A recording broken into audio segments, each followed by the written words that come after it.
আলহামদুলিল্লাহ, যাবতীয় প্রশংসা এবং গুণগান একমাত্র মহিয়ান ও গরিয়ান আল্লাহ সুবহানাহু ওয়া তাআলার জন্যে, যে আল্লাহ রব্বুল আলামিন নাজিল করেছেন মহাবিশ্বের মহাবিশ্বয় মহাগ্রন্থ আল কুরআনুল কারীম।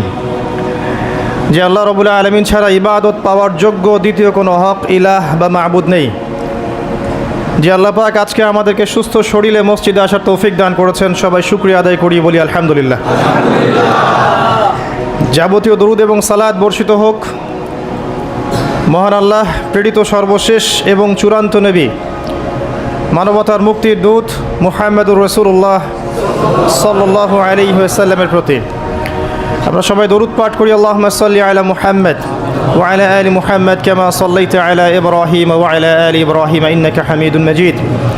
আল্লাহুম্মা বারিক আলা মুহাম্মদ ওয়া আলা আলি মুহাম্মদ কামা বারাকতা আলা ইব্রাহিম ওয়া আলা আলি ইব্রাহিম ইন্নাকা হামিদুম মাজিদ। আপনারা কেমন আছেন? আলহামদুলিল্লাহ আলা কুল্লি হাল ওয়া ফি কুল্লি মাকান। وعن عمر ابن الخطاب رضي الله عنه قال, উমর ইবনুল খাত্তাব রাদিয়াল্লাহু আনহু থেকে বর্ণিত, তিনি বলেন, বাইনামা নাহনু ইনদা রাসূলিল্লাহি সাল্লাল্লাহু আলাইহি ওয়াসাল্লাম যাতা ইয়াউমিন, কোনো একদিন আমরা রাসূলুল্লাহ সাল্লাল্লাহু আলাইহি ওয়াসাল্লামের সাথে মসজিদে ঠিক এভাবেই বসেছিলাম। তার মানে মসজিদে এভাবে বসাটা সুন্নাহ।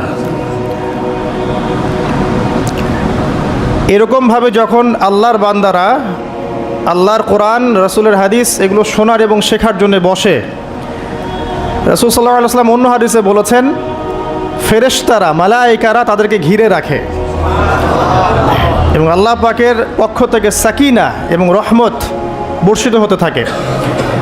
শুধু তাই না, আল্লাহ রাব্বুল আলামিনের কাছে আরশে আজিমের কাছাকাছি যে ফেরেশতারা আছেন, সম্মানিত ফেরেশতারা আছেন, তাদের সামনে আল্লাহ পাক এই বান্দাদেরকে নিয়ে গর্ব করতে থাকেন।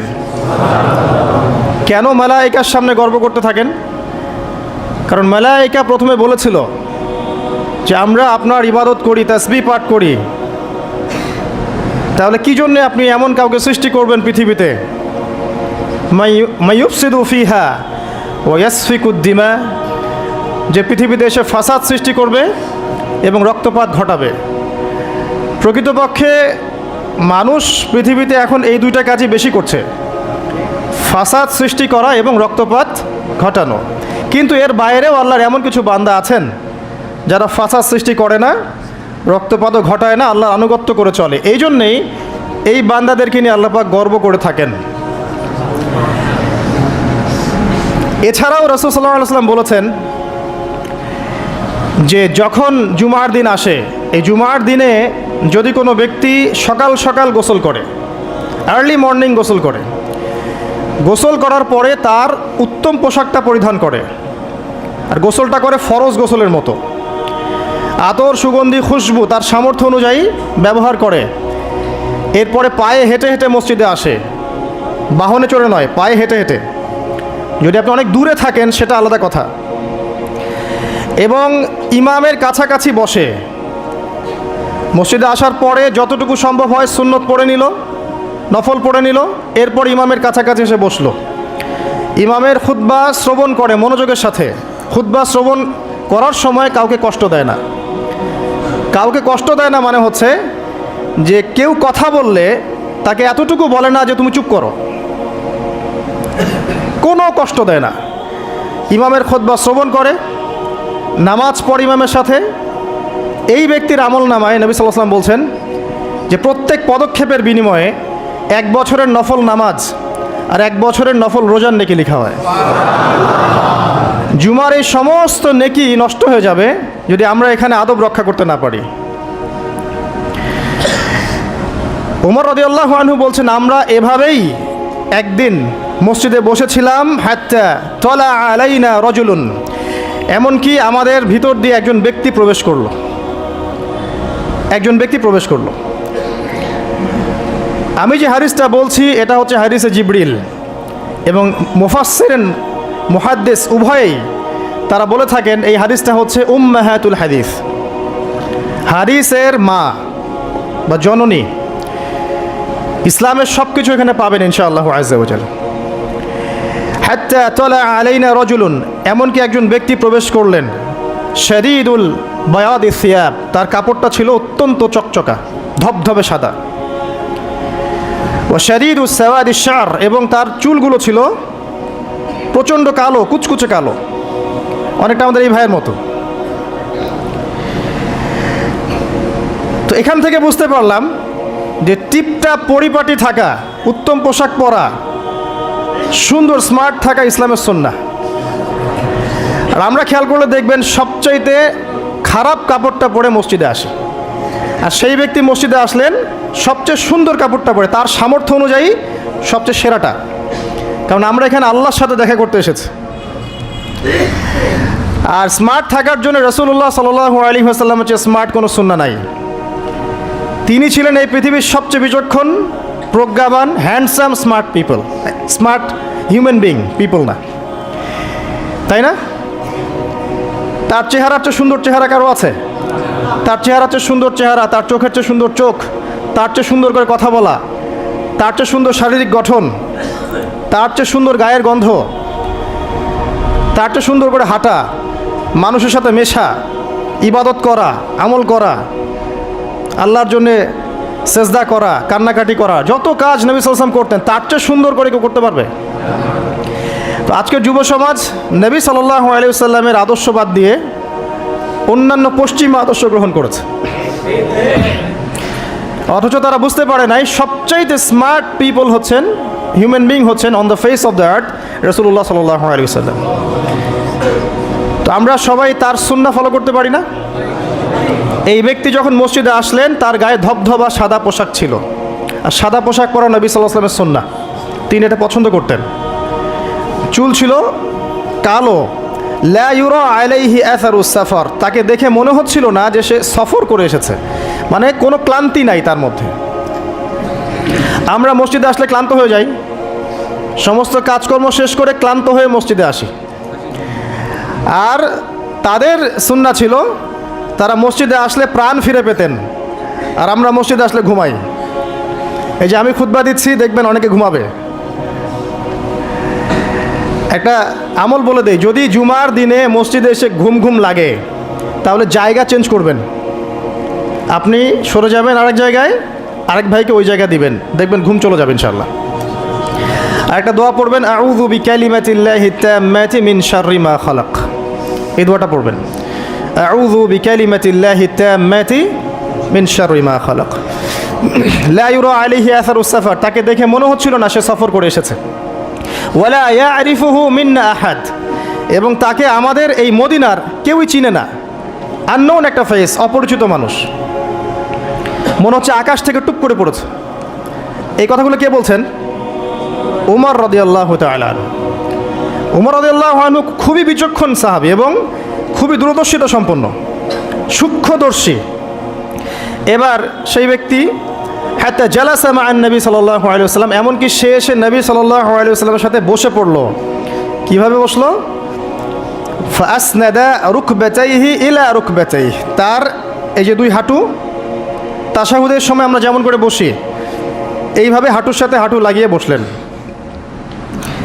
ওয়াদা কাফাইহি আলা ফাখিজাইহি, এবং তার দুই হাত এটা নবী সাল্লাল্লাহু আলাইহি ওয়াসাল্লামের রান, উরু, এর উপরে রাখলেন। চিন্তা করেন, দৃশ্যটা চিন্তা করেন। তো এই ব্যক্তি কিছু জানতে এসেছে, তো টিচারের কাছে ওস্তাদের কাছে এই যে শিক্ষার্থী যাচ্ছেন, তালেবে ইলম ওস্তাদের কাছে যাচ্ছেন, আদবটা খেয়াল করেছেন? ওই জায়গায় আমাদের জেনারেশনে কেউ থাকলে কি বলতো বলেন তো? হুজুর একটু তাকান এর দিকে, এটাই বলতো। মোসাফা করে হুজুর একটু দোয়া করেন আমার জন্য, একটু তাকান হুজুর, একটা ছবি নিব খালি। এই ব্যক্তি এই কাজ করলো না। ওস্তাদের সাথে কিছু জানতে আসলে, কাছে কিছু জানতে আসলে দিনের ব্যাপারে আদব রক্ষা করতে হয়, না হলে জ্ঞান পাওয়া যাবে না। আর জ্ঞান পেলেও দেখবেন সেটার উপর আমল করার সৌভাগ্য হচ্ছে না, জ্ঞান ভুলে যাবেন আপনি। খুব সেন্সিটিভ বিষয়গুলা। আবু হানিফা রাহিমাহুল্লাহ যখন তার এই যে মজলিস বসাতেন, তখন বাছাই করে করে বসাতেন যে কাকে জ্ঞান বিতরণ করলে আমার কল্যাণ আছে, একটা হাদিস আছে, ফয়জুল কালাম বইয়ের মধ্যে পাবেন, যে আব্দুল্লাহ ইবনে মাসউদ রাদিয়াল্লাহু আনহু তিনি বর্ণনা করেছেন যে যদি আলেম উলামায়ে কেরাম যদি সঠিক পাত্রে জ্ঞান বিতরণ করতেন, তাহলে উলামায়ে কেরাম হতেন পৃথিবীর বুকে সবচেয়ে সম্মানিত এবং তারা নেতৃত্ব দিতেন। কিন্তু তারা ভুল পাত্রে জ্ঞান বিতরণ করেছে, দুনিয়াদারদের কাছে জ্ঞান বিতরণ করেছে। এই জন্য আল্লাহ পাক এই জমিনবাসীর কাছে তাদের মর্যাদা কমিয়ে দিয়েছেন। তো সঠিক পাত্রে জ্ঞান বিতরণ, এই জন্য ওস্তাদের সাথে ছাত্রের যে আদব, এটা রক্ষা করতে হবে, না হলে জ্ঞান অর্জন করা যায় না এবং জ্ঞান কাজেও আসবে না। এবার এই ব্যক্তি জিজ্ঞাসা করছেন, ফাকাল ইয়া মুহাম্মদ, হে মুহাম্মদ সাল্লাল্লাহু আলাইহি ওয়াসাল্লাম, আখবিরনি আনিল ইসলাম, আমাকে ইসলাম সম্পর্কে বলুন। নবী সাল্লাল্লাহু আলাইহি ওয়াসাল্লাম বলছেন, আল ইসলাম, ইসলাম হচ্ছে আন তাশহাদা আল্লা ইলাহা ইল্লাল্লাহ, তুমি সাক্ষ্য দিবে যে আল্লাহ ছাড়া কোনো ইলাহ নেই, ওয়া আন্না মুহাম্মাদান রাসূলুল্লাহ, মুহাম্মদ সাল্লাল্লাহু আলাইহি ওয়াসাল্লাম আল্লাহর রাসূল। কোনো বর্ণনায় এসেছে আল্লাহর বান্দা এবং রাসূল। তারপরে ওয়া আন তুকিমাস সালাহ, এবং তুমি সালাত কায়েম করবে, ওয়া আন তুতিয়াজ যাকাত, এবং যাকাত প্রদান করবে, ওয়া তাসুমা রমাদান, রমাদান মাসে সওম পালন করবে, ওয়া তাহুজ্জাল বাইত ইন ইসতাতা'তা ইলাইহি সাবিলা, যদি সামর্থ্য হয় তাহলে আল্লাহর পথে হজ করবে। এই পাঁচটা হচ্ছে ইসলামের পিলার। আল্লাহ পাক সূরা আল ইমরানে বলেছেন না, ইন্নাদ দীনা ইনদাল্লাহিল ইসলাম, আল্লাহর কাছে একমাত্র জীবন ব্যবস্থা গ্রহণীয় সেটা কি? ইসলাম। কবরে গেলে প্রশ্ন হবে মা দীনুক, দীনিয়াল ইসলাম। তো মাল ইসলাম, ইসলাম কি? এইটা হচ্ছে ইসলাম, ইসলামের সংজ্ঞা। পাঁচটা পিলার, এটা হচ্ছে ইসলাম। এটাকে স্বীকার করে নিলে একজন ব্যক্তি মুসলিম হয়, ঈমান নিয়ে আসলে মুমিন হয়, তাকওয়া অবলম্বন করলে মুত্তাকি হয়, আর হৃদয়ের মধ্যে কলবে ইহসান চলে আসলে মুহসিন হয়ে যায়। এটা সবচেয়ে বড় স্টেজ। তো এবার এই ব্যক্তি বলছেন সাদাত, আপনি সত্য বলেছেন। তো উমর রাদিয়াল্লাহু আনহু বলছেন ফাআজিবনা লাহু, আমরা অবাক হয়ে গেলাম। ইয়াসআলুহু ওয়া ইউসাদ্দিকুহু, এই ব্যক্তি নিজেই প্রশ্ন করলো, নিজে আবার সত্যায়ন করলো। এটা কি হয় কখনো? কেউ যখন জানতে আসে কিছু টিচারের কাছে, সে কি সত্যায়ন করতে পারবে আপনার কথা ঠিক আছে এটা বলতে পারবে? তার মানে সে আগে থেকে উত্তর জানতো। তো উমর রাদিয়াল্লাহু আনহু কিন্তু এখন খুব কনসিয়াস এই ব্যক্তি কে আসলে। এইটুকু আমরা একটু আলোচনা করে নেই। নবী সাল্লাল্লাহু আলাইহি ওয়াসাল্লাম এখানে বলেছেন ইসলাম মানে হচ্ছে সাক্ষ্য দেয়া লা ইলাহা ইল্লাল্লাহ এবং মুহাম্মাদুর রাসূলুল্লাহ। এই তো এর মানে হচ্ছে, খুব সংক্ষিপ্ত আকারে বলছি, খুতবায় অনেক বড় বলার সময় থাকে না। এর মানে হচ্ছে আমাকে তাওহীদের উপর থাকতে হবে এবং শিরিক থেকে দূরে থাকতে হবে। আর মুহাম্মাদুর রাসূলুল্লাহ মানে হচ্ছে আপনাকে সুন্নাহর উপর থাকতে হবে, বেদাত থেকে দূরে থাকতে হবে। আবার বলছি, লা ইলাহা ইল্লাল্লাহ সাক্ষ্য দেওয়ার মানে হচ্ছে তাওহীদের উপর থাকতে হবে, শিরিক থেকে দূরে থাকতে হবে। আর মুহাম্মাদুর রাসূলুল্লাহ এই সাক্ষ্য দেওয়ার অর্থ হচ্ছে আমাকে নবীর সুন্নাহর উপর থাকতে হবে, বেদাত থেকে দূরে থাকতে হবে। তাওহীদ আপনারা জানেন, তাওহীদে রুবুবিয়্যাহ, তাওহীদে উলুহিয়্যাহ, একটা কি তাওহীদে আসমা ও সিফাত, মানে একমাত্র আল্লাহকেই সৃষ্টিকর্তা, পালনকর্তা, রিজিক দাতা, জীবন মৃত্যুর মালিক, বিধান দাতা, সন্তান দাতা, হায়াত মৌতের মালিক, সব কিছু কোথা থেকে হয়? আল্লাহ থেকে। এই কনসেপ্টের নাম হচ্ছে লা ইলাহা ইল্লাল্লাহ। আর যদি কেউ আল্লাহর সাথে শিরক করে, মানে কেউ মনে করে আল্লাহ ছাড়া কোনো সৃষ্টিকর্তা আছেন, বা আল্লাহ নাই, বা আল্লাহ আছেন আরও কেউ আছে, অথবা কেউ যদি আল্লাহ ছাড়া অন্য কারোর জন্য সেজদা করে, অন্য কারো কাছে দোয়া করে, অন্য কারো কাছে সন্তান চায়, অন্য কোথাও নজর করে, অন্য কোথাও মানত করে, আল্লাহ ছাড়া অন্য কারো নামে কসম করে, ঠিক আছে, তাকদীরকে অস্বীকার করে, দুনিয়ার জন্যে দিনের জ্ঞান অর্জন করে, ঠিক আছে, তারপর আল্লাহ ছাড়া অন্য কারো কাছে সন্তান চায়, এরকম অনেক বিষয় আছে। এই কাজগুলোতে কেউ যদি লিপ্ত হয় তাহলে সে কি করবে? শিরক করবে। তো এই হলো সংক্ষিপ্ত আকারে বললাম, আপনার তাওহীদ এর উপর থাকতে হবে, লা ইলাহা ইল্লাল্লাহ, তখন শিরক করা যাবে না। তাওহীদে থাকলে জান্নাত, আর শিরকে থাকলে বিনা হিসাবে জাহান্নাম। কারণ নবী আল্লাহ রাব্বুল আলামিন সূরা নিসার মধ্যে বলেছেন, ইন্নাল্লাহা লা ইয়াগফিরু আন ইউশরাকা বিহি, আল্লাহ পাক শিরক করার গুনাহ মাফ করেন না, ওয়াগফিরু মা দুনা যালিকা লিমান ইয়াশা। এছাড়া অন্য যে কোনো গুনাহ আল্লাহ পাক যাকে ইচ্ছা মাফ করে দিবেন।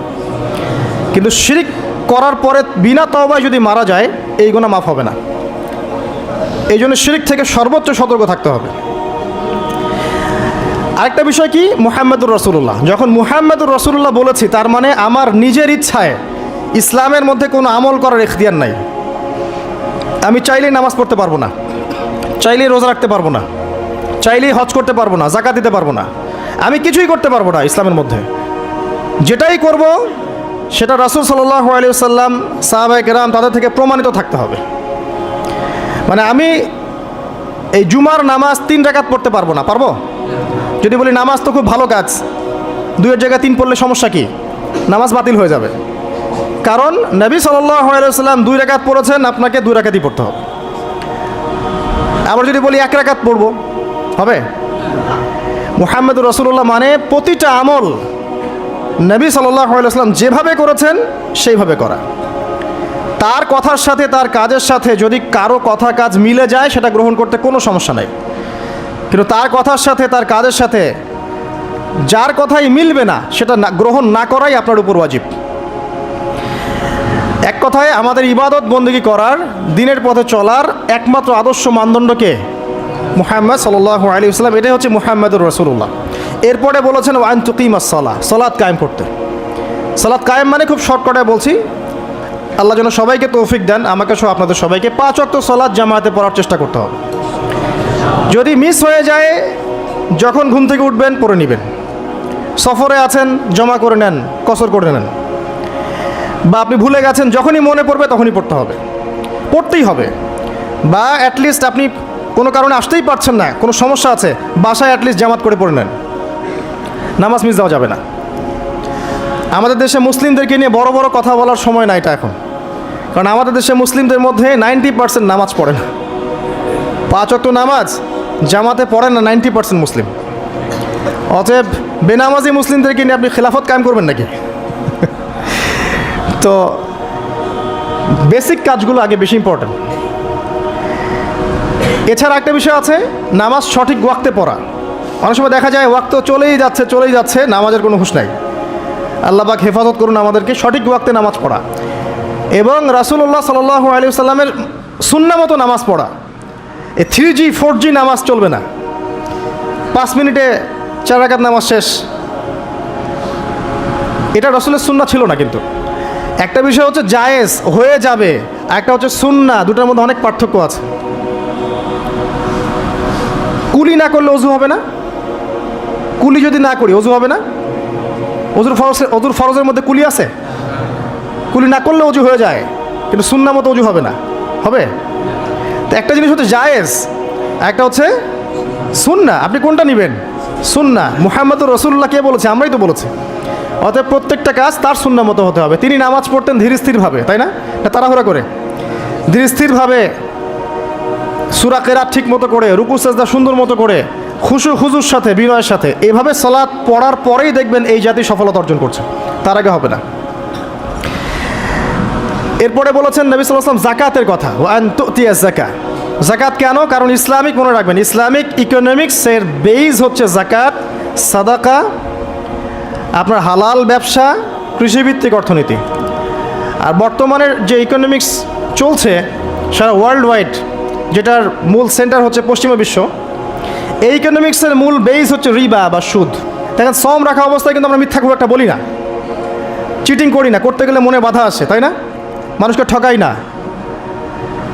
আমরা সম রাখা অবস্থায় কিন্তু আল্লাহ দেখছেন মনে করে আমরা খাই না, পান করি না, স্ত্রী হালাল তাকেও ছুঁই না। তো হালালগুলো ছেড়ে দেই সিয়াম রেখেছি বলে, আল্লাহ দেখছেন বলে, এটাই আল্লাহ কনসিয়াসনেস। এটা যদি সিয়ামের মাধ্যমে অর্জন করা যায় তাহলে আমাদের টোটাল লাইফ থেকে গুনাহ দেখবেন ইনশাআল্লাহ আস্তে আস্তে কমে গেছে। এটা উদ্দেশ্য আর কি। একটা আল্লাহ রাসূল সাল্লাল্লাহু আলাইহি ওয়াসাল্লাম বলেছেন ওয়া তাহুজ্জাল বাইত ইন ইসতাতা ইলাইহি সাবিলা। সামর্থ্য হলে কি করতে হবে? বাইতুল্লাহ হজ করবেন। আল হজ টাইটেলের জন্য করবেন, ভোট পাওয়ার জন্য করবেন, মানুষ ভালো বলবে এই জন্য করবেন, হাজী সাহেব বলবে এই জন্য করবেন। হজের উদ্দেশ্য কি? হজের উদ্দেশ্য হচ্ছে ইব্রাহিমী একত্ববাদ শিখে আসা। হজের যে কাজগুলা, এগুলো ইব্রাহিম আলাইহিস সালামের সুন্নাহর মধ্যে অন্তর্ভুক্ত।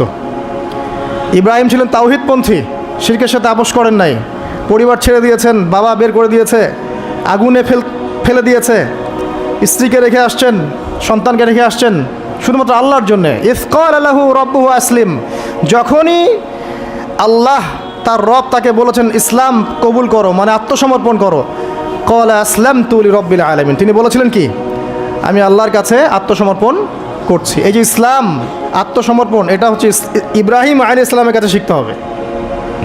এটা শিখতে হজ করতে যেতে হবে। সাফা মারওয়া সাই করার সময় যদি আমার চেতনা এরকম না আসে যে এইভাবেই ওই যে হাজারা আলাইহিস সালাম তার ছোট্ট সন্তানকে পানি খাওয়ানোর জন্যে এই দৌড়াদৌড়ি করেছেন, হা হুতাশ করেছেন, একবার এই পাহাড় একবার ওই পাহাড়, ছোট্ট শিশু কাঁদছে পানির জন্যে, এই ফিলিংসটা না আসলে ওখানে জগিং হবে, ওই ফিলিংস আর হবে না। ওই সাফা মারওয়া কী হবে, জগিং হবে, ওই চেতনাটা আসতেছে না। তো এই সাফা মারওয়া কেন সাই করবেন, কার সুন্নাহ এটা? ওই কাজটা হাজরা আলাইহিস সালামের ওই কাজটা আল্লাহর কাছে এত ভালো লেগেছিল, আল্লাহ পাক কিয়ামত পর্যন্ত সেটা রেখে দিয়েছেন, দেন নাই? ওই মায়ের আর্তনাদ তাহলে চিন্তা করেন। আর ওই মায়ের সন্তানকে ইসমাইল আলাইহিস সালাম, এই সন্তানের আদর্শ দেখবেন, বাবা বলছেন যে ইয়া বুনাইয়া ইন্নী আরা ফিল মানামি আন্নী আযবাহুক, হে আমার ছেলে, আমি দেখেছি স্বপ্নে আমি তোমাকে জবাই করছি, ফানজুর মাযা তারা, তোমার কি রায়, তোমার কি খেয়াল? ক্বালা ইয়া আবাতি, বললেন হে আমার বাবা, ইফআল মা তুমার, আপনাকে যে আদেশ করা হয়েছে আপনি তাই করুন। সাতাজিদুনি ইনশাআল্লাহু মিনাস সাবিরিন, ইনশাআল্লাহ আপনি আমাকে সবরকারী, ধৈর্যশীল পাবেন। এই সন্তানটাকে মানুষ করেছে তার মা হাজরা আলাইহিস সালাম, তার বাবা কিন্তু তাকে মানুষ করে নাই। ওই হাজরা যিনি সাফা মারওয়া সাই করছেন, এরকম মায়ের গর্ভ থেকেই এমন সন্তান আশা করা যায়। আর আমাদের পরিবারে, আমাদের সমাজের স্টার জলসা জি বাংলার স্ত্রীদের কাছে এমন সন্তান আশা করা যায় না। অপসংস্কৃতি দিয়ে এবং দুনিয়াবি বিষয়গুলো দিয়ে, ভোগ বিলাস, এগুলো দিয়ে এত মত্ত হয়ে গেছে এরা যে আল্লাহর তাওহীদ, আল্লাহর সুন্নাহ, ইসলামের আদর্শ, মূল্যবোধ সব ভুলে গেছে। সন্তানও বড় হচ্ছে মাশাআল্লাহ সেইভাবে। পরিবারগুলো যেন এখন এক একটা জাহান্নামের টুকরা। অথচ আল্লাহ পাক বলেছিলেন কু আনফুসাকুম ওয়া আহলিকুম নারা, নিজে জাহান্নামের আগুন থেকে বাঁচো, পরিবারবর্গকে বাঁচাও। অনেক বড় বড় মানে রিনাউন্ড ফ্যামিলিগুলো, ইসলামিক ফ্যামিলিগুলো ভিতরে ভিতরে দেখা যাবে ফিতনা দিয়ে ভর্তি। পারিবারিক ফিতনার কারণে দেখা যায় যে দিন নিয়ে চলা, দিনের পথে কাজ করা, প্রচার প্রসার করা অনেক সময় মুশকিল হয়ে পড়ে। তো পরিবারের পিতা যদি ইব্রাহিমের মতো হতে না পারে, মায়েরা যদি হাজরা আলাইহিস সালামের মতো হতে না পারে, এবং সন্তানরা যদি ইসমাইল আলাইহিস সালামের মতো হতে না পারে, আপনি এরকম আদর্শ পরিবারও কল্পনা করতে পারবেন না, এবং এরকম পরিবারগুলো দিয়ে আদর্শ সমাজও কখনো বাস্তবায়ন হবে না। এমন হওয়ার তৌফিক আল্লাহ পাক আমাদেরকে দান করুন, আমিন। আরেকটা হজের চেতনা আছে, সেটা হচ্ছে ঐক্য। হজ মুসলিম উম্মাহকে ঐক্যবদ্ধ করে, আর হজ করে আসার পরে আমরা আবার বিভক্ত হয়ে যাই, সুবহানাল্লাহ। হজের মধ্যে হানাফি, আহলে হাদিস, দেওবন্দি, বেরলবি, আটরশি, চরমনা, এগুলো মারামারি হয় না? হজে হয় না? হজে সবাই এক হয়ে যায়, মাশাআল্লাহ। আর যখনই দেশে আসি বা যে যার জায়গায় চলে যাই, আবার যে যার মত পথ ধরি, তাই না? এতে করে উম্মার উপকার হচ্ছে। আমরা যত ছোটোখাটো মাসলা মাসালগুলো নিয়ে যখন আমরা মসজিদগুলো ভাগ করছি, এতে আমাদের উম্মার উপকার হচ্ছে, তাই না? মুহাম্মদ সাল্লাল্লাহু আলাইহি ওয়াসাল্লাম খুশি হবেন আমাদেরকে দেখলে, কিয়ামতের মাঠে হাউজে কাউসারের পানি দিবেন, আমার জন্য খাতির যত্ন করবেন। আল্লাহ বোঝার তৌফিক দান করুন। উম্মার সবচেয়ে দুঃখজনক জায়গাটা হচ্ছে অনৈক্য। মনে অনৈক্য কিন্তু বাইরে না, হৃদয়ে অনৈক্য, হিংসা, বিদ্বেষ, গীবত, তহমত এবং পরশ্রী কাতরতা, এগুলোতে ভরে গেছে হৃদয়টা। এই কলিজাগুলো যদি আল্লাহ পাক দেখাতে পারতেন সমাজে তুলে, দুর্গন্ধে কেউ ধার কাছে যেতে পারতো না। এই কলিজাগুলো যদি আল্লাহ পাক বের করে দেখাতেন সমাজে, এই দেখো অমুকের কলিজা এমন, দুর্গন্ধে কেউ ধার কাছে যেতে পারতো না। আত্মশুদ্ধি অর্জন করা ব্যতীত ইসলামের অন্যান্য আমলগুলো অন্তঃসার শূন্য। আল্লাহ পাক বোঝার তৌফিক দান করুন, আমিন। এবার এই ব্যক্তি দ্বিতীয় প্রশ্ন করেছে, ইয়া মুহাম্মদ আখবিরনি আনিল ঈমান, আমাকে বলুন ঈমান কাকে বলে? নবী সাল্লাল্লাহু আলাইহি ওয়াসাল্লাম বলছেন, আল ঈমান হচ্ছে আন তুমিনা বিল্লাহ, তুমি আল্লাহর প্রতি বিশ্বাস করবে, এক নাম্বার। ওয়া মালাইকাতিহি, তার ফেরেশতাগণের প্রতি বিশ্বাস করবে, ওয়া কুতুবিহি তার কিতাবসমূহের প্রতি, ওয়া রুসুলিহি তার রাসূলগণের প্রতি, ওয়াল ইয়াউমিল আখির পরকালের প্রতি, ওয়াল কদরি খায়রিহি ওয়া শাররিহি তাকদীরের ভালো মন্দের প্রতি। আল্লাহর প্রতি ঈমান তো বোঝেন, যেটা বললাম তাওহীদ, ওটাই আল্লাহর প্রতি ঈমান। 2 নাম্বার হচ্ছে মালায়েকা, ফেরেশতাদের প্রতি বিশ্বাস করেন তো? সবাই বিশ্বাস করে না। এখনকার জেনারেশনে মানুষ এলিয়েনে বিশ্বাস করে, ফেরেশতায় বিশ্বাস করে না। বাসা থেকে যখন বের হয়েছেন বিসমিল্লাহি তাওয়াক্কালতু আলাল্লাহ লা হাওলা ওয়ালা কুওয়াতা ইল্লা বিল্লাহ, সাথে সাথে ফেরেশতা আপনার সাথে চলে আসছেন। রাত্রেবেলা যখন ঘুমানোর সময় পড়েছেন আল্লাহু লা ইলাহা ইল্লা হুয়াল হাইয়ুল কাইয়ুম, এখান থেকে শেষ পর্যন্ত আয়াতুল কুরসি, একজন ফেরেশতা আল্লাহর পক্ষ থেকে আপনাকে পাহারা দিয়েছে। আপনার ডানে বামে 2 জন ফেরেশতা আছেন, কিরামান কাতিবিন ইয়ালামুনা মা তাফআলুন। কবরে ফেরেশতা আসবে, মৃত্যুর সময় ফেরেশতা আসবে। আল্লাহ রাসূল সাল্লাল্লাহু আলাইহি ওয়াসাল্লাম যখন মেরাজে গিয়েছেন, বাইতুল মামুরে ফেরেশতা দেখেছেন, তার কাছে জিবরাইল আলাইহিস সালাম আসতেন, ওহী নিয়ে এসেছেন। ফেরেশতার তার কাছে এই ফেরেশতার 600-র মতো পাখা ছিল। আল্লাহ পাকের এমন ফেরেশতা আছেন যার একটা ফুৎকারে এই মহাবিশ্ব ধ্বংস হয়ে যাবে অচিরেই। আন তুমিনা বিল্লাহি ওয়া মালাইকাতিহি, তার ফেরেশতা মণ্ডলীর প্রতি বিশ্বাস স্থাপন করবে। এই মসজিদের 4-5 ফেরেশতা ঘিরে রাখছেন, এই ঈমান রাখতে হবে। আপনি দেখতে পারবেন না, সব কিছু বাহ্যিক দৃষ্টিতে দেখা যায় না। এটা সায়েন্স বিশ্বাস করুক আর না করুক, ফেরেশতার অস্তিত্ব অবশ্যই আছে। বিশ্বাস না করলে ঈমান থাকবে না। আরেকটা বিষয় হচ্ছে ওয়া কুতুবিহি, আসমানি সমস্ত কিতাবে বিশ্বাস করা।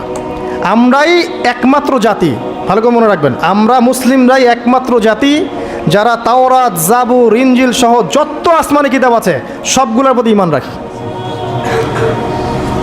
ইহুদিরা কি কোরআনে বিশ্বাস করে? নাসারারা কি কোরআনে বিশ্বাস করে? আমরা ওদের তাওরাতেও বিশ্বাস করি, জাবুরেও বিশ্বাস করি। তো কারা অসাম্প্রদায়িক? এই যে একটা ট্যাগ লাগিয়ে দেওয়া হচ্ছে এখন, তাহলে কারা অসাম্প্রদায়িক? ওয়া রুসুলিহি, প্রত্যেকটা রাসূলকে আমরা বিশ্বাস করি।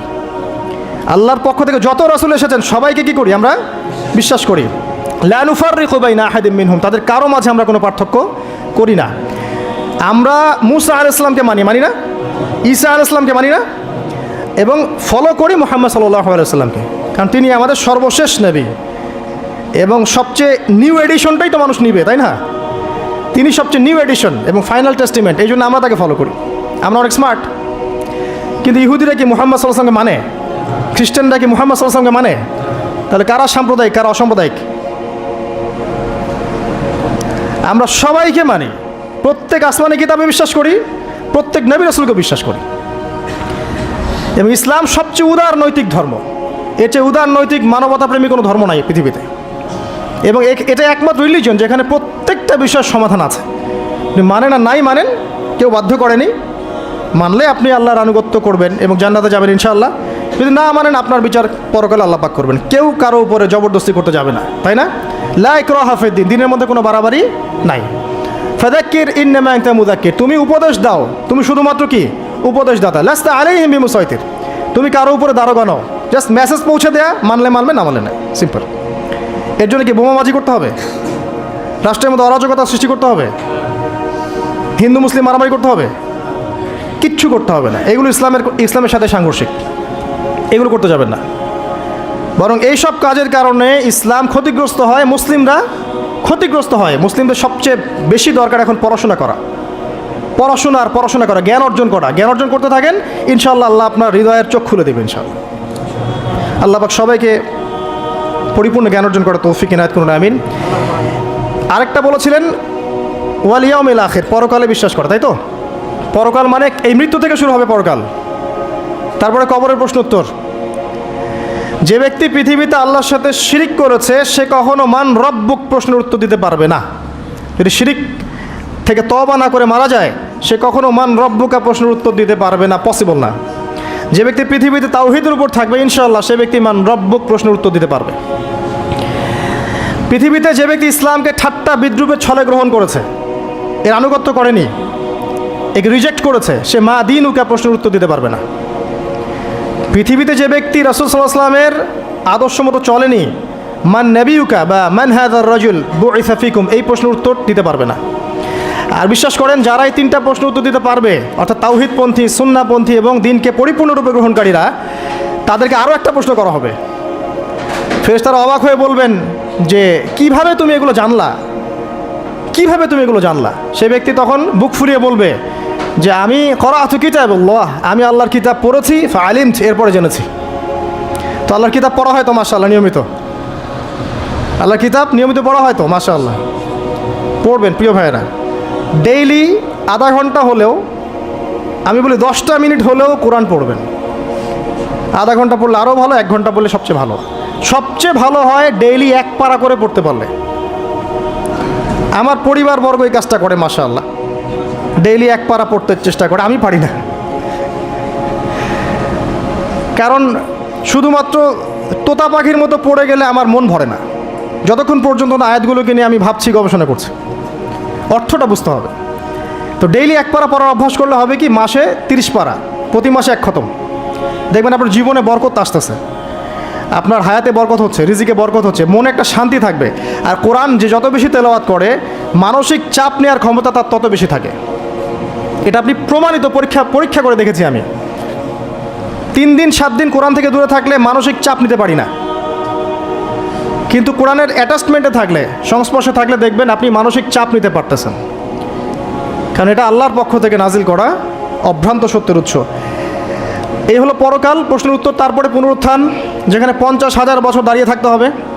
মানুষ অতিষ্ঠ হয়ে যাবে যে বিচার কেন শুরু হচ্ছে না। একবার আদম আলাইহিস সালামের কাছে, একবার নূহ, একবার মুসা, একবার ঈসা, সবার কাছে মানুষ ছুটতে থাকবে বিচারটা শুরু হোক, অ্যাটলিস্ট জান্নাত জাহান্নাম পরে দেখা যাবে, আগে শুরুটা হোক। দাঁড়ায় থাকতে থাকতে আমরা শেষ। এই যে ঘাম দিয়ে কারো টাকনু, কারো হাঁটু, কারো বুক, কারো গলা, চিন্তা করা যায়? দেখবেন খেয়াল করে, নামাজ যদি 10-এর জায়গায় 15 মিনিট হয়, অস্থির মুসল্লি থাকতে পারে না। আর এই যুগের মানুষটা বেশি অস্থির, বিকজ অফ এই টেকনোলজিক্যাল রেভলিউশন। এগুলো আমাদেরকে খুব ফাস্ট সব কিছু পাওয়ার একটা তাড়না সৃষ্টি করে। সব দ্রুত পেতে হবে, দ্রুত পেতে হবে, এই জন্য স্থির না, তারা অস্থির। তো ওই অস্থির মানুষকে আল্লাহ পাক কিয়ামতের মাঠে দাঁড় করে রাখবেন 50,000 বছর।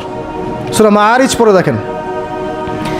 এরপরে আমাদের নবী সাল্লাল্লাহু আলাইহি ওয়াসাল্লামের কাছে আসবেন যখন মানুষেরা, তিনি তখন একমাত্র ব্যক্তি তিনি, যিনি উঠে সেজদায় পড়ে যাবেন আল্লাহর কাছে। আল্লাহ বলবেন, তোমার যা ইচ্ছা তুমি চাও, কবুল করা হবে। এই ব্যক্তির আদর্শ আমরা এখনো মানতে পারি নাই। এই ব্যক্তির স্টাইলে দাড়ি রাখলে আমাদের লজ্জা লাগে, এই ব্যক্তির স্টাইলে চুল রাখলে, জুব্বা পরলে বা তাকওয়ামূলক পোশাক পরলে, সুন্নাহসম্মতভাবে চললে আমাদের লজ্জা লাগে, মনে হয় আমরা আনসোশাল হয়ে গেছি, ব্যাকডেটেড হয়ে গেছি, পিছায় পড়ছি। এই ব্যক্তি সুপারিশ করবেন, তিনি পড়েই থাকবেন সেখানে যতক্ষণ পর্যন্ত আল্লাহ পাক তার দোয়া কবুল করেন। এটা একটা। আরেকটা হচ্ছে, যখন কবিরা গুনাহগার ব্যক্তিদেরকে জাহান্নামের জন্য আযাবের ফয়সালা হয়ে যাবে, আমাদের নবী সাল্লাল্লাহু আলাইহি ওয়াসাল্লাম সুপারিশ করে এই উম্মতের কবিরা গুনাহগার ব্যক্তিদেরকে জান্নাতে নিয়ে যাবেন ইনশাআল্লাহ। এই ব্যক্তিকে গালি দেয়া হয়, এই ব্যক্তিকে তার চরিত্র নিয়ে কথা বলা হয়, এই ব্যক্তিকে নিয়ে কত কিছু করা হয়। আল্লাহ পাক তাদেরকে হেদায়েত নসিব করুন। অথচ এই ব্যক্তি মুহাম্মদ সাল্লাল্লাহু আলাইহি ওয়াসাল্লাম বলেছেন, কাশ আমি যদি আমার ভাইদেরকে দেখতে পেতাম। সাহাবীরা বলতেন, ইয়া রাসূলুল্লাহ, আমরা কি আপনার ভাই নই? নবীজি বলতেন সাল্লাল্লাহু আলাইহি ওয়াসাল্লাম, তোমরা আমার সাহাবী, আমার ভাই তারা যারা আমার পরে, তোমাদের পরে আসবে, যারা আমাকে না দেখে ঈমান নিয়ে আসবে, আমরা হচ্ছে তার ভাই। সুবহানাল্লাহ। এরপরেও এই উম্মার মধ্যে যারা আলেম ওলামা, ইলমের চর্চা করবেন, ইলমের প্রচার প্রসার ঘটাবেন, তাদের সাথে রাসূল সাল্লাল্লাহু আলাইহি ওয়াসাল্লাম একটা সখ্যতা থাকবে।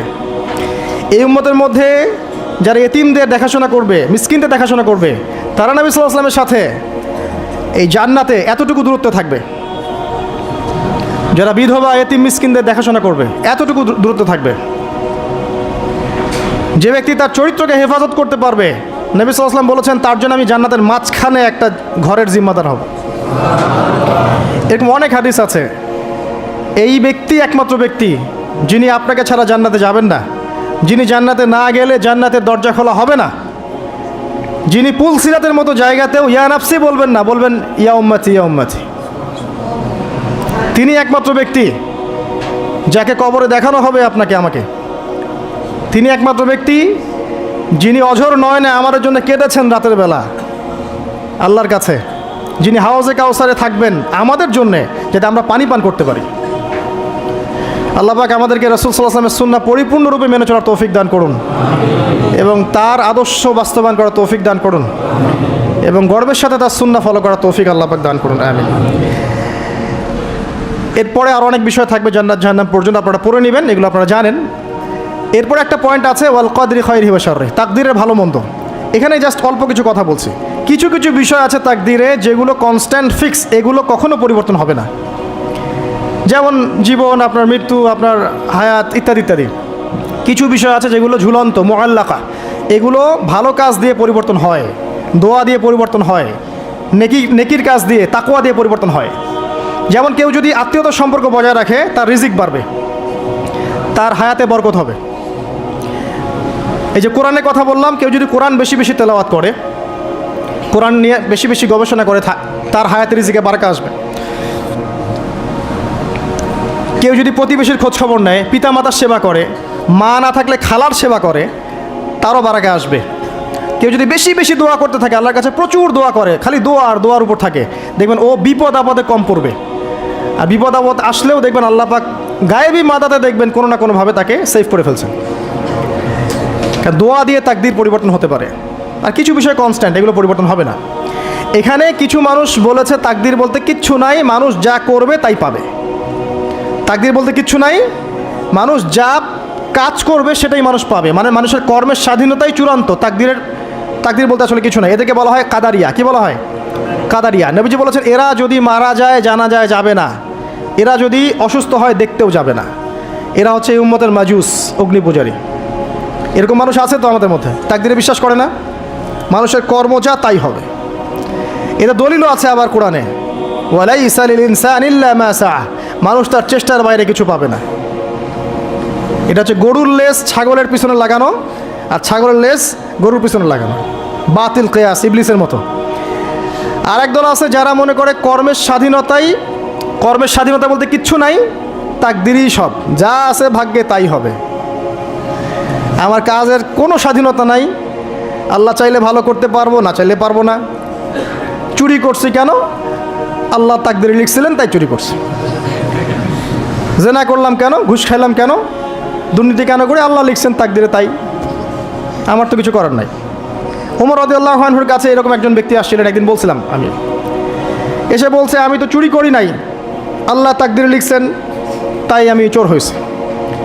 ইবনুল খাত্তাব তিনি বললেন যে ঠিক আছে, কোনো সমস্যা নাই, যে আল্লাহ তোমার তাকদীরে লিখেছেন তুমি চুরি করবা, সে আল্লাহ আমার তাকদীরে লিখেছেন আমি তোমার হাত কেটে ফেলবো।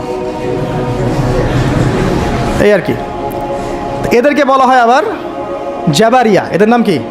জাবারিয়া। এদেরও দলিল আছে, আম লিল ইনসানি মা তামান্না ফালিল্লাহিল আখিরাতু ওয়াল উলা, মানুষ যা চায় তাই কি সে পাবে? আল্লাহর হাতেই সমস্ত ক্ষমতা। মানে এরা হয়েছে কি, দুজন দুই দুয়ারে চলে গেছে আর কি। এর মাঝখানে ব্যালেন্সটা কি? তাকদীর আল্লাহর হাতে। আল্লাহ পাক তাকদীর লিখেছেন আসমান জমিন সৃষ্টির 50,000 বছর আগে, এরপরে আবার মায়ের গর্ভে যখন রূহ আসে তখনও, তারপরে লাইলাতুল কদরে তাকদীর আবার বাজেট পেশ করা হয়। কিছু বিষয়ে কনস্ট্যান্ট আর কিছু বিষয় আছে মুআল্লাকাত, কাজের মাধ্যমে আপনি পরিবর্তন করতে পারবেন। আর নবী সাল্লাল্লাহু আলাইহি ওয়াসাল্লাম বলেছেন সাহাবীদেরকে যে মানুষকে যে ফলাফলের জন্য সৃষ্টি করা হয়েছে পৃথিবীতে তার কাজ সেরকমই হবে। মানে যাকে আল্লাহ পাক জান্নাতের জন্য সৃষ্টি করেছেন পৃথিবীতে সে সেরকমই কাজ করতে থাকবে। যাকে আল্লাহ পাক জাহান্নামের জন্য সৃষ্টি করেছেন বা যার তাকদীরে লেখা আছে সে জাহান্নামে যাবে, পৃথিবীতে তার কাজও তেমনই হবে। সূরা লাইলের মধ্যে দলিল আছে। এই 6টা বিষয় হচ্ছে ইমানের পিলার, মনে থাকবে ইনশাআল্লাহ। আল্লাহর প্রতি বিশ্বাস, মালায়েকা, কুতুবিহি ওয়া রুসুলিহি ওয়াল ইয়াউমিল আখির ওয়াল কদরি খায়রি ওয়া শাররি। এই 6টা পিলারকে মনে বিশ্বাস করা, মুখে স্বীকার করা আর কাজে বাস্তবায়ন করার নাম হচ্ছে ঈমান। মনে থাকবে ইনশাআল্লাহ। মনে বিশ্বাস, মুখে স্বীকার আর কাজে বাস্তবায়নের নাম কি? ঈমান। শুধু মনে বিশ্বাস করি, কাজ নাই, ঈমান আছে? ঈমান আছে, নামাজ পড়ি না, চলবে? চলবে না। এখানে 2টা দল আছে, ভালো করে বোঝেন এই জায়গাটা। এক দল হচ্ছে মনে করে জাস্ট মুখে লা ইলাহা ইল্লাল্লাহ একবার বললেই জান্নাত। কথা বুঝতে পারছেন? এদেরকে বলা হয় মুরজিয়া। কি বলা হয়? মুরজিয়া, মানে শৈথিল্যবাদী। আরেক দল আছে যারা মনে করে মানুষ কবিরা গুনাহ করলেই কাফের হয়ে যায়, এদেরকে বলা হয় খারেজি। কি বলা হয়? খারেজি। পৃথিবীতে যত দেশে দেশে এই যে জঙ্গিবাদ ছড়িয়ে পড়েছে, এর মূল আকীদা হচ্ছে এই যে খারেজি আকীদা, যারা মনে করে যে কেউ যদি কবিরা গুনাহ করে কাফের হয়ে যাবে, অতএব তাকে মারা জায়েজ আছে, এই জন্য তাকে মারা, তার রক্তকে হালাল মনে করা, তার সম্পদ লুটে নেওয়া, এগুলো ওরা জায়েজ মনে করে, নেকির কাজ মনে করে। এটা খারেজি আকীদা। আর মাঝখানের আকীদা হচ্ছে আহলে সুন্নাহ ওয়াল জামায়াতের আকীদা। সেটা হচ্ছে মনে বিশ্বাস, মুখে স্বীকৃতি, ঠিক আছে, এটা বেস। আর কাজ হচ্ছে ফুরু বা শাখা। কাজ করতে গিয়ে কারো ভুল ত্রুটি ভালো মন্দ হতে পারে, যদি কেউ কবিরা গুনাহ করে ফেলে তার জন্য তওবার দরজা খোলা আছে, সে কাফের হয়ে যাবে না, হায়েস্ট সে বরং ফাসেক বা জালেম হতে পারে। এই অবস্থায় মারা গেলে আল্লাহ তার বিচার করবে।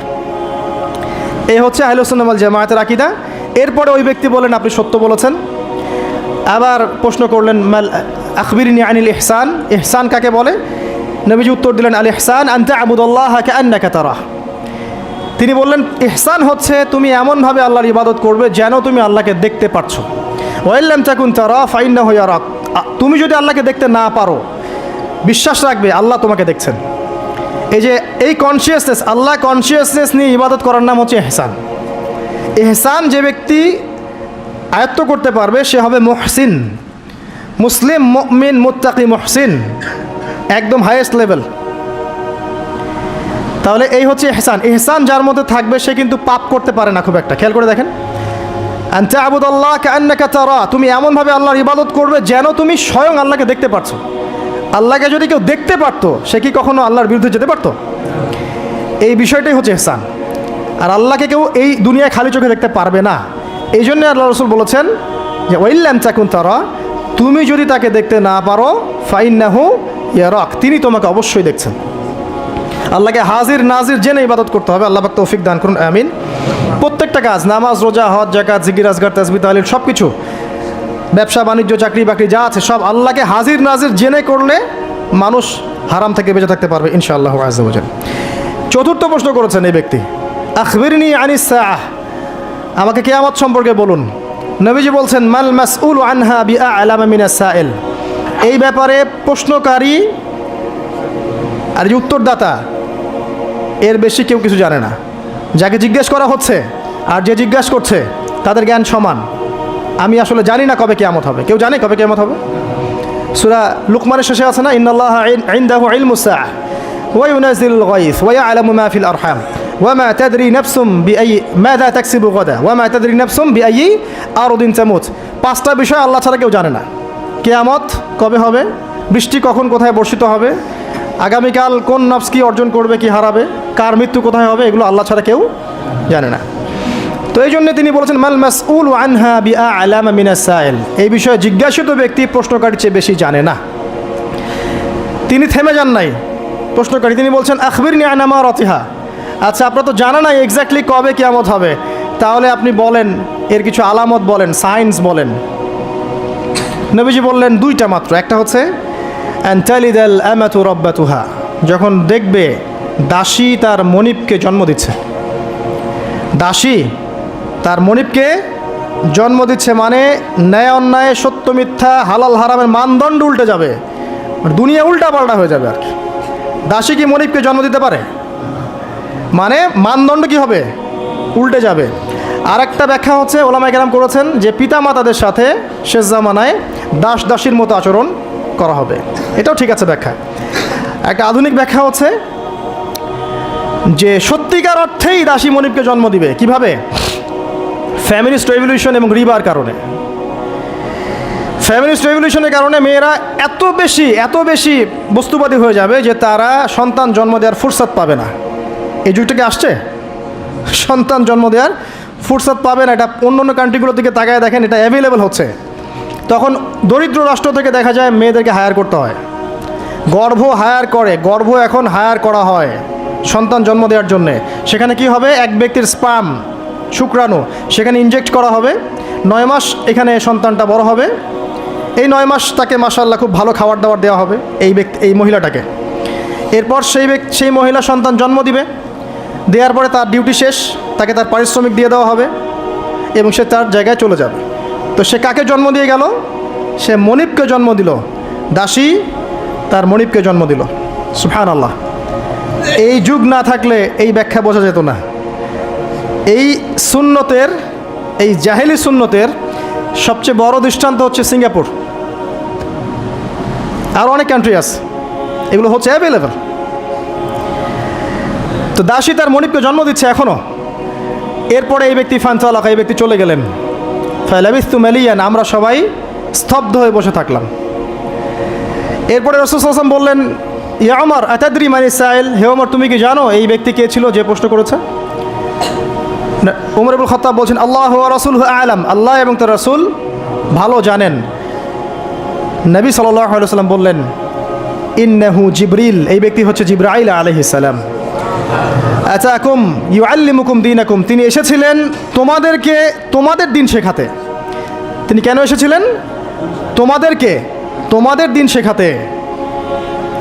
জিবরাইল আলাইহিস সালাম এইটা ইতিহাসে, এই পৃথিবীর ইতিহাসে কিয়ামত পর্যন্ত একবার, অনলি ওয়ান টাইম, এই একবারই, for the very first and last time, একবারই মানুষের রূপ ধরে এই জনসমক্ষে সবার সামনে এসেছেন। আর এই হাদিসটা হচ্ছে নবী সাল্লাল্লাহু আলাইহি ওয়াসাল্লামের ইন্তেকালের বেশ অল্প কিছুদিন আগের হাদিস, খুব বেশি দূরের হাদিস নয়। এখানে ইসলামের দিন, আতাকুম ইউআল্লিমুকুম দীনাকুম, তোমাদেরকে তোমাদের দিন শেখাতে এসেছেন। দিনের প্রশ্ন, মৌলিক প্রশ্ন হচ্ছে এখন তাহলে চারটা। ইসলাম কাকে বলে, ঈমান কাকে বলে, ইহসান কাকে বলে, কিয়ামত কবে হবে। তার মানে কিয়ামত কবে হবে এ বিষয় নিয়ে বা আখিরুজ্জামান নিয়ে স্টাডি করা, গবেষণা করা, সচেতন থাকা দিনের 25%। কত পার্সেন্ট? মিনিমাম 25%। এটা এই কারণে করা হয় যাতে করে আগামী দিন সম্পর্কে, আগামী সম্পর্কে মানুষ সচেতন থাকতে পারে। আল্লাহ রাসূল সাল্লাল্লাহু আলাইহি ওয়াসাল্লাম যতগুলো আলামত কিয়ামতের বলে গেছেন, এই কারণে কি বলে গেছেন? যাতে করে মানুষ হতাশ হয়ে যাবে, বরং এই কারণে যাতে করে মানুষ সচেতন থাকতে পারে। কাউকে যদি বলা হয়, আল্লাহ যদি তার কাছে স্বপ্নে জানিয়ে দেন বা কোনোভাবে দৃঢ় ইয়াকিন তার কাছে আসে বা তার কাছে ওহী চলে আসে কারো কাছে যে তুমি আর 1 বছর বাঁচবা, তোমার হায়াত 1 বছর বাকি আছে, বলেন এই ব্যক্তি পাপ বেশি করবে না পুণ্য বেশি করবে? কোনো ডাউট নাই। তো স্ক্যাটোলজিক্যাল আলোচনাগুলো এই কারণে নয় যাতে করে মানুষ হতাশ হয়ে যায়, বরং এই কারণে যাতে করে আগামী সম্পর্কে মানুষ সচেতন থাকতে পারে, আমল করে প্রিপারেশন নিতে পারে। শুধু এই দুইটা আলামত, নবীজি আরও অনেক আলামত বলে গেছেন। আমার অনেক লেকচার এই বিষয়ে ছিল আগে, আপনারা দেখে নিতে পারবেন। যে রিবা বলেন, সময় সংকীর্ণ হয়ে যাওয়া বলেন, সত্য মিথ্যার মানদণ্ড উল্টে যাওয়া, হালালকে হারাম করা, হারামকে হালাল করা, হ্যাঁ, চন্দ্র যে দ্বিখণ্ডিত হয়ে যাওয়া থেকে শুরু করে ভূমিকম্প, মহামারী, জলোচ্ছ্বাস, এভরিথিং যেগুলো হচ্ছে এখন র্যাপিডলি, এগুলো সবই কিন্তু কিয়ামতের সায়েন্স। এ বিষয়ে আর অনেক কিতাব আছে, এগুলো পড়লে আপনারা জানতে পারবেন।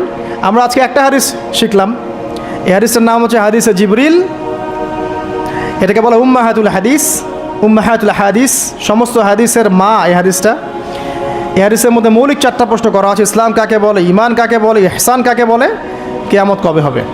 আমরা আল্লাহর কাছে জুমার দিনে দোয়া করছি, আল্লাহ পাক যেন আমাদের সবাইকে এই হাদিসের উপর আমল করার তৌফিক দান করেন, তাওহীদ শেখার তৌফিক দান করেন, শিরক থেকে আল্লাহ পাক দূরে রাখেন, সুন্নত শেখার তৌফিক দান করেন, বেদাত থেকে দূরে রাখেন। আল্লাহ পাক যেন হালাল হারাম মেনে চলার তৌফিক দান করেন, প্রকৃত ঈমানদার হওয়ার তৌফিক দান করেন, শৈথুল্যবাদী এবং চরমপন্থা থেকে আল্লাহ পাক যেন হেফাজত করেন, মধ্যমপন্থী হওয়ার তৌফিক দান করেন। পাশাপাশি আল্লাহ পাক যেন আমাদের সবাইকে ইহসান দান করেন, যেন আমরা আল্লাহ পাক হাজির নাজির জেনে ইবাদত করতে পারি।